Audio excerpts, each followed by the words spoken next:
Hey guys, thank you so much for clicking on today's video. My name is Annalise and this is my channel where we get planty with it. Oh, you're excited already? I can tell. I can tell.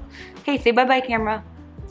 Bye-bye, friends. So today's video is actually something that was requested by a few people. A lot of people have noticed that I keep most of my plants in LECA or in spaghnum or in perlite or some other medium than soil. Somebody requested to see all of the plants that I have living in soil. Now, showing you guys all of them would take a very long time, and I can definitely do that down the road on a day where I have a little bit more time. But for today, I'm gonna show you guys my top 5 plants that are thriving in soil, and try to explain the reasoning behind, I guess, what plants I decide to keep in soil and what plants I like to move out of soil.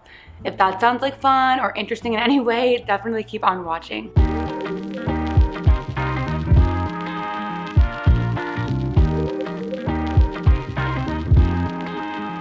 For this video, I did try to pick plants that I don't show as much on my channel. So a lot of plants that you guys have seen that are thriving in soil, like my pink princess, I've shown many times. So I wanted to shake it up and show some plants that I don't talk about as often. So first up is this adorable Pepperoni Frost. I love this plant. I really only have a few peperomia. I think I have 3 total: an obtusifolia, the frost, and the watermelon peperomia. I'm pretty sure that's it.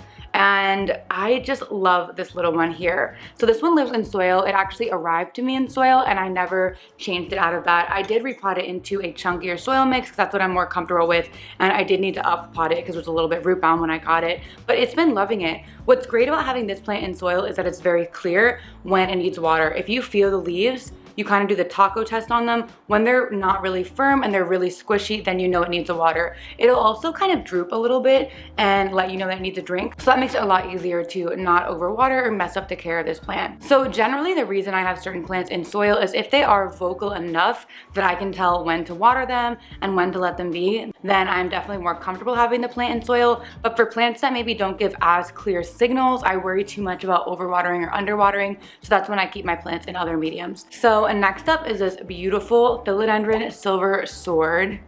Oh my gosh, this is one of my favorite plants right now. So this guy started out as a pretty big plant. We got it as a pretty large cutting, and for some reason that went downhill and we decided to chop up the whole plant and restart it. And so I started this from 3 different cuttings in here, and as you can see, it's been going crazy. I just put these poles in the other day, so I'm hoping that, you know, we'll get some larger leaves. But even so, I just love how full the pot's looking. I love the silvery blue tint of the foliage. Ugh, it's so pretty to me. So this is another one that I have living in soil. Obviously, that's the point of the video, and it's been really happy in here, so I don't feel like I need to move it. I've had this one before in sphagnum moss originally when we had it, but it seems to be happy in soil. And because there's 3 plants in this pot and a lot of root growth, I feel like I don't worry as much about overwatering because there's enough roots to soak up the water pretty quickly. Plus, when it does need water, the leaves will start to curve a little bit downwards, and you can tell that that means that they are thirsty. So this guy's not thirsty right now. He's looking pretty good. So next up is a whole category of plants, but I'll show you guys a couple different examples. So that is what we commonly known as pothos, but it's actually called Epipremnum aureum. I like to have pretty much all of my pothos in soil. I don't know why. I mean, they are very vocal. They obviously droop when they're thirsty, which is a plus. But I don't know, for some reason, to me, pothos just make sense to have in soil. Also because they're such fast growers, I feel like maybe I couldn't keep up with the LECA upkeep as well as soil. I don't really know. But here is my jade pothos, and there's some neon pothos in here as well. This is actually one of the first plants I ever got. And this was before I was really into collecting houseplants. I just had like 2 plants in my room and I thought they were cool. And then the rest is history. But this is one of the first plants, so I just feel very attached to this plant. I love how full it is up top and how it looks, but it's been living in soil since I got it. It has so many roots, and transitioning it from soil to LECA would be so much work, and I feel like it doesn't need it. If it's happy in soil, why would I transition it? I just love this little light green vine. How pretty. I also want to show you guys another example of a pothos that I have living in soil. This is actually one that I just purchased and it came to me in soil, but I don't really plan to repot it out of soil anytime soon. At the very most, I would up pot it if it needs it, but I would not change it from soil. This is a global green pothos that I got the other day from Soil Vibes. So if you can see, there's some subtle green on green variegation in the leaves. Everyone's been really excited about the global greens recently because I think Costa Farms released a line of them. So a lot of people are finding massive baskets for like $20 in their big box stores. I have not been able to do that. One, because we don't have a ton of big box stores in New York City and they're not very easy to get to. And that's really the only reason I haven't been able to find one. But wait, pause for 1 second to look at this leaf. Do you guys see that? It's like white variegation on the side.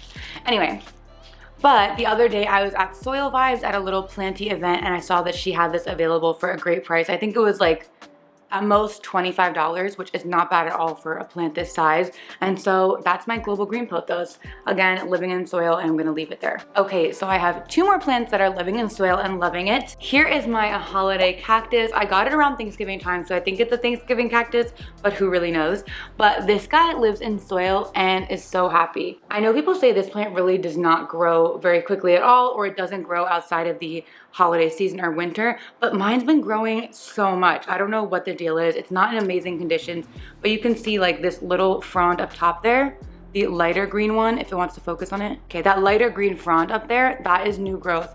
And there's quite a few of pieces like that all over the plant. So I don't know what it is. This guy has been really growing for me. Oh yeah, let me show you these little tiny baby new growths. Can you even see that? That little dot right there. It's how the new growth starts. It's like a little bit pink when it starts out. There's another little baby one there. It's a little hard to see on camera, but yeah, this guy has been really growing. I do prefer keeping cacti in soil. I don't know why. I feel like LECA would just be too much moisture for them. Whereas in soil, they can really dry out completely and then they can get a good soak. And I feel like maybe that's a better system, at least for me, for cactuses.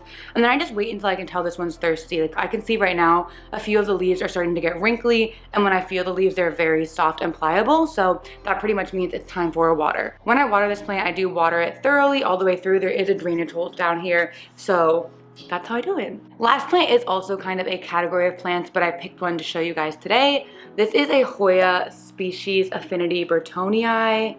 So pretty. You can see there's tons of new growth on this little stem here. The leaves can sun stress a kind of deeper purpley color when they're near enough to a grow light.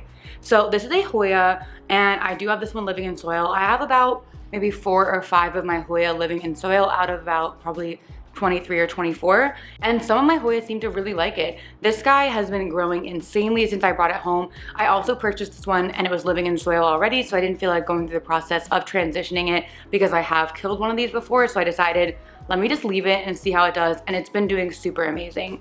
And for watering, I just feel the leaves and feel how pliable they are, and that's when I decide that it needs water.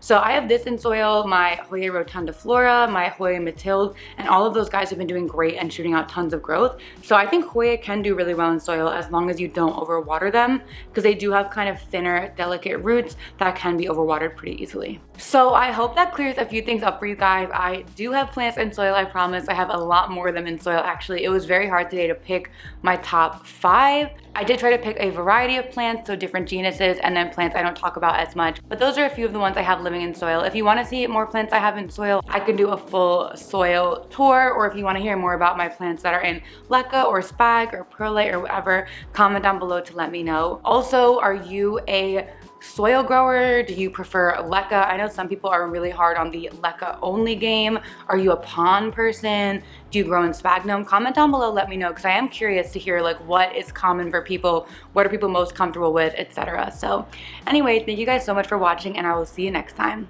Bye.